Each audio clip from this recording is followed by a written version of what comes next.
Et on revient sur nos terres occitanes avec un bel exemple de réussite. Une petite marque de maroquinerie qui a été créée et entièrement fabriquée à Groyer dans le Tarn depuis 5 ans et qui est en train de se faire connaître. Bandit Manchot, c'est son nom. Alors rien à voir avec le surnom donné aux machines à sous dans les casinos. En 2016, le chiffre d'affaires de cette petite entreprise a progressé de plus de 30% par rapport à l'année précédente. Explication et présentation avec Juliette Morin et Christophe Romain. Donc ça s'appelle une trousse à tout. C'est juste une feuille de cuir pliée et pressionnée. Ça, c'est la version porte-chéquier Bandit Manchot, c'est-à-dire non doublée, avec des portes cartes de crédit qui n'ont pas de fond de poche, hyper simple. Du porte-carte au sac à main, au total une quarantaine de modèles différents sont conçus et fabriqués dans cet atelier du Tarn à Groyer. Il y a 5 ans, ces 3 drôles de dames, 2 parisiennes, une tarnaise, ont eu l'idée de mettre en commun leur expérience pour créer leur marque de petite maroquinerie.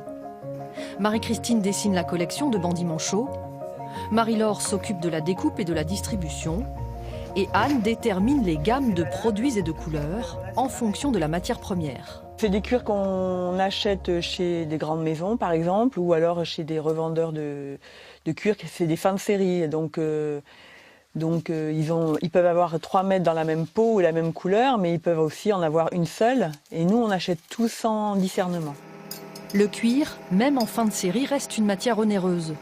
Pour pouvoir garder un prix attractif, il faut donc simplifier au maximum la fabrication et créer des modèles qui nécessitent très peu de main-d'œuvre. C'est une feuille de cuir qui est pliée et qui est cousue en 2 endroits, de façon à former des 3 poches de carte de crédit. Et après, c'est monté sur le dos. Donc il y a 4 piqûres en tout, plus une 5e ici. Donc c'est un temps de fabrication qui est réduit à l'essentiel. Dessiner, couper, plier, la fabrication paraît simple, mais c'était comme une évidence de s'installer à Groyer pour ce travail. Groyer, c'est quand même toute la filière cuir qui est représentée sur Groyer. Donc ça serait beaucoup plus difficile de le faire ailleurs. Par exemple, pour la pique, il faut un certain savoir-faire. Voilà, c'est un métier. Le travail du cuir, c'est la spécialité de Groyer depuis plus d'1 siècle. La crise, dans les années 90, a fait chuter de nombreuses entreprises, mais de nouvelles marques comme Bandit Manchot permettent de maintenir le savoir-faire local en sous-traitant certaines tâches. J'ai appris le métier avec mes parents qui étaient artisans maroquiniers sur Groyer.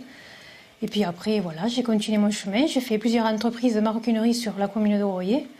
Et il y a 7 ans, je me suis installée à mon compte. Et ça permet de continuer à faire travailler du monde et à faire connaître le savoir-faire qu'il y a sur la commune de Groyer. La maroquinerie de Bandit Manchot est une aventure qui démarre plutôt bien. Les modèles sont vendus dans près de 400 boutiques en France. Voilà, nous avons du savoir-faire dans notre région et autant acheter régional.